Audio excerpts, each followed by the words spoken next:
to get a start Saturday and then have the success you had at running back? What did it mean for you? It meant a lot. I got to see what the work I put in throughout the years, see the results of that, and pretty much just going through everything, the preparation and all the work I put in practices, and just putting in what I can do.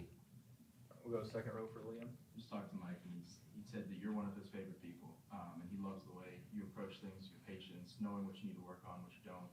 One, where does that come from? And two, that belief from your coach. How does that help you have games like you did on Saturday? It just gives me motivation, coming in, working every day, giving 100%, working to get better, just believing in Coach Norvell's, you know what I'm saying, whatever he talks about and all the things that he embraces throughout practice and anytime he's giving us, like, you know what I'm saying, speeches and stuff. All right, we'll come back to Chris. When Coach Norvell talks about getting better, what is it that you had to get better at to be a more well-rounded running back? Really, for me, just protections and just knowing where to go and seeing and reading the defense throughout the course of the game.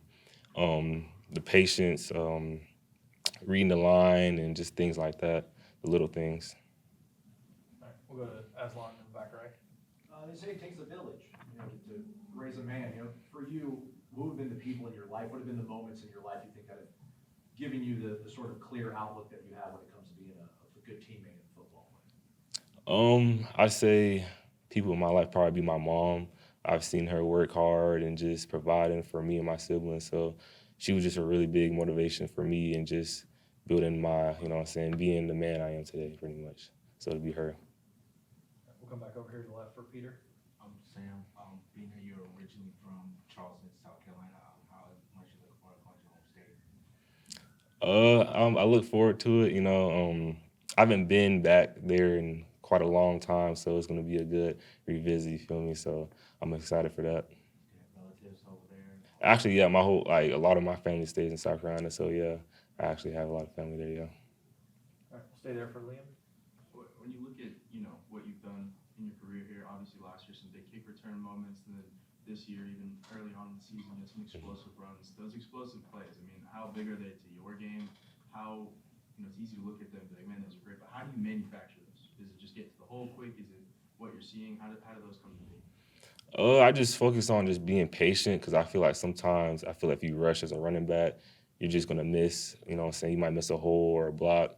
So just being patient and just waiting on and trusting the O line that they're gonna, you know what I'm saying, make the right block and just being patient. All right, we'll go to Bob, front row on your right.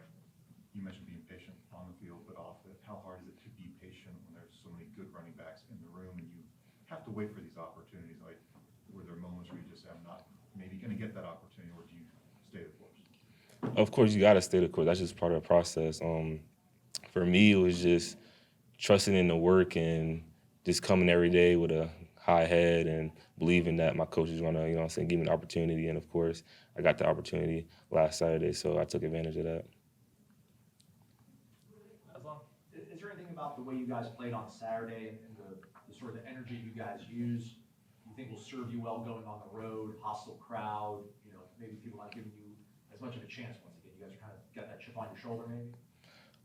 Yeah, I feel like we just gonna go in like it's every other game. You feel me? Just using the momentum we have now, and just going in with high heads and just putting in the work and continuing to drive and putting in, you know what I'm saying, leading everybody else and just going to what we got.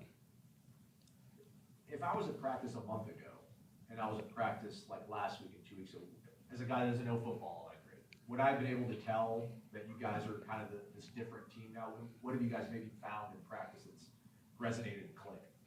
I say the last 2 weeks, the practice have been actually really competitive. We had a lot more fun, so you would have seen that too. So yeah, I feel like you would have seen a lot of guys actually flying around, laughing and just enjoying the moment and, you know what I'm saying, being there for everybody. Liam. Kind of following up on that, we've heard the word fun used a lot, and we saw just on the sidelines, like shirtless fans up in the corner, you guys waving towels back, but like that energy that you guys had, especially after that tough stretch that you had, how were you able to kind of keep that together and then be able to showcase that and hopefully moving forward do that?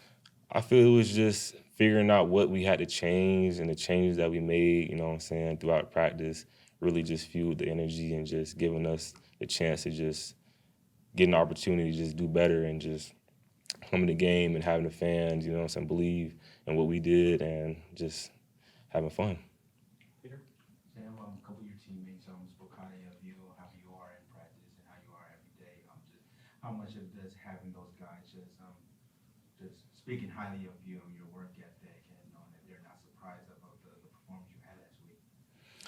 Yeah, those guys, you know what I'm saying, they see how it works. Obviously, that's going to reflect on how they want to practice. And I feel like me doing my job and just pushing them is a good thing. And that's what keeps the energy high, even throughout the weeks we had. So, yeah. We'll go to Matt over on your right. You talked about the change in practice. Like, what do you think kind of sparked that? Was it Coach Norvell firing you guys up, or was it kind of amongst yourselves as teammates to know that we need to go out there and we need to do something different? I'd say it'd be the leaders. They really made sure that they had everybody as a group and not just a position group or just whatever, who are like the friend, you know what I'm saying? I feel like the leaders really pushed everyone to just have more fun and not, you know what I'm saying, be too down on the last games we had. So it was just, I say the leaders of the team really pushed us. All good? All right, thanks, Sam. Thanks, Yep. Sam. Appreciate you guys.